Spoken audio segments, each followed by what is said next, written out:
Hey everyone, welcome to the channel. So today I'm going to give my predictions for the AL East in 2020.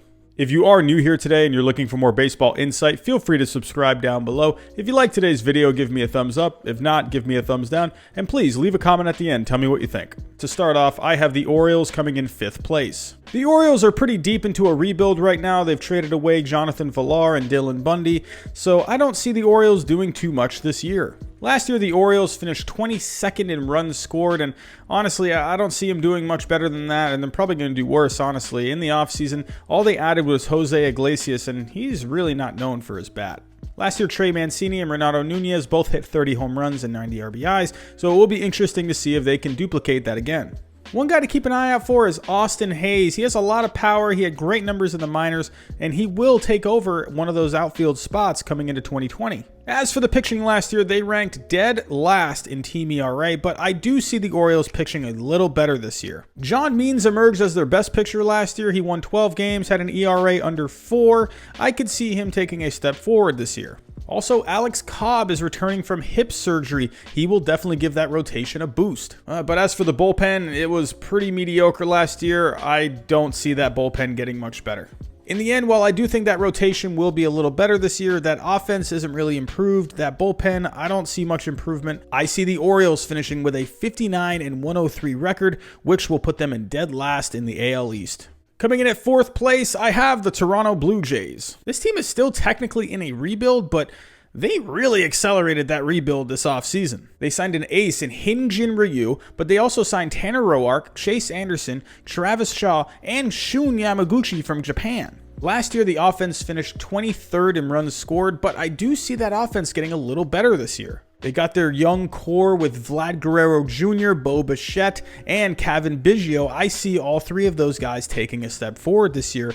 And if Travis Shaw can regain his 2017-2018 form, that Blue Jays lineup could be pretty good. The starting pitching also really wasn't great last year, but I see that improving this year as well. Adding a guy like Hyun-Jin Ryu to the top of that rotation is huge. They're also adding Tanner Roark and Chase Anderson. They are going to be great for starting pitching depth, and they should provide some pretty decent innings. But one guy to keep an eye out for is Matt Shoemaker. This guy was really good about 5 or 6 years ago, but he has not been able to stay on the field since then. Last year, he was able to get back onto the field, and he was doing pretty good until he tore his ACL. If he can bounce back in 2020 and stay on the field, I could see Matt Shoemaker giving a really big boost to this rotation. The bullpen is still a work in progress. They have Ken Giles, Joe Biagini, Justin Schaefer, but other than that, there's really not much to show for here with this Blue Jays bullpen.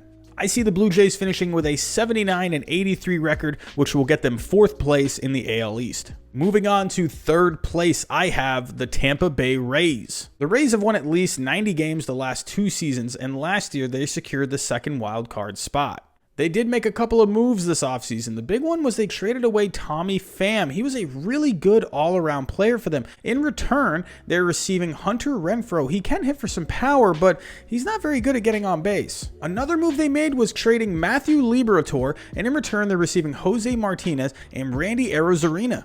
Martinez should offer some pop in that lineup, and Arozarena should be a really good player for the Rays down the road. Last but not least, they traded away Emilio Pagan, who was a key piece in that bullpen for the Rays last year, but in return, they are receiving Manuel Margot. Manuel Margot is an interesting player. He was once a top prospect, but since then, he hasn't really been able to find his footing in the major leagues. He can provide some great defense in the outfield. He's very fast, but he still is working on trying to just improve his hitting overall. Speaking of the offense, while the Rays were a good team last year, their offense was not very good. They finished 18th in the majors in runs scored. I could really see the loss of Tony Pham hurting the Rays this year. They still have some good pieces in that lineup. They have Austin Meadows, Brandon Lowe. Those guys should be right there in the middle of the order. But again, coming back in that Tommy Pham trade, they are getting Hunter Renfroe. This guy hit 33 home runs last year. His only problem, though, was just getting on base. Another departure was Travis DeArnold. He went to the Braves. He had around 16 home runs last year, a little under 70 RBIs. He was a productive player for them, so it will be interesting to see how the Rays can compensate for the loss of him and Tommy Pham. While the offense wasn't the best for the Rays last year, their pitching was what carried them to the playoffs. They finished second in team ERA, with Charlie Morton being the key guy in the Rays rotation last year, with Blake Snell and Tyler Glasnow not having fully productive seasons. Charlie Morton was huge for them because Blake Snell was really inconsistent last year. He was dealing with some injuries, while Tyler Glasnow was the same, dealing with injuries, but he did pitch well when he did pitch. It will be interesting to see if Blake Snell and Tyler Glasnow can put together fully healthy, productive seasons for the Rays. The bullpen was also really good last year, but with Emilio Pagan now going to the Padres, it's going to be interesting to see how the Rays bullpen adjusts this year. I think the Rays are still a good team, but I see them taking a step back this year. I see those departures of Tony Pham, Emilio Pagan, Travis DeArnold. I can see the Rays really missing those guys this year. My prediction for the Rays this year is they struggle to replace that production that they lost this offseason, and in the end, I see them finishing with an 89-73 record, finishing third in the AL East. Coming in second place in the AL East this year, I have the Boston Red Sox. The Red Sox were extremely disappointing last year, finishing with an 84-78 record after just winning a World Series the year prior. And this offseason, they had quite the eventful offseason, and I wouldn't say it was eventful in a good way. In a blockbuster move, they traded Mookie Betts and David Price, and in return, they're receiving Alex Verdugo and prospects Jeter Downs and Connor Wong. Other departures include Rick Porcello and Brock Holt, but coming into the Red Sox for 2020, you have Kevin Pillar, Jose Peraza, Martin Perez, Austin Bryce, and Mitch Moreland re-signed to come back for another year. Even with the loss of Mookie Betts, this Red Sox lineup is still going to be really good. You have JD Martinez, Rafael Devers, Xander Bogaerts, Michael Chavis, Andrew Benintendi, and now Alex Verdugo. This offense is still going to be really good in 2020. However, the starting pitching is a question mark for the Red Sox this year. Chris Sale had a down year last year. He was shut down early because of elbow problems. Nathan Eovaldi basically had a lost season last year. But if those two can come back and they can bounce back, the Red Sox will have two pretty good guys in the rotation. And don't forget about Eduardo Rodriguez. This guy had a breakout year last year. He had 19 wins, an ERA under 4. He's going to be really productive again for the Red Sox. And then there's Martin Perez. If he can do any better than Rick Porcello did last year, who had an ERA in the mid-5s, Martin Perez is going to be a good signing.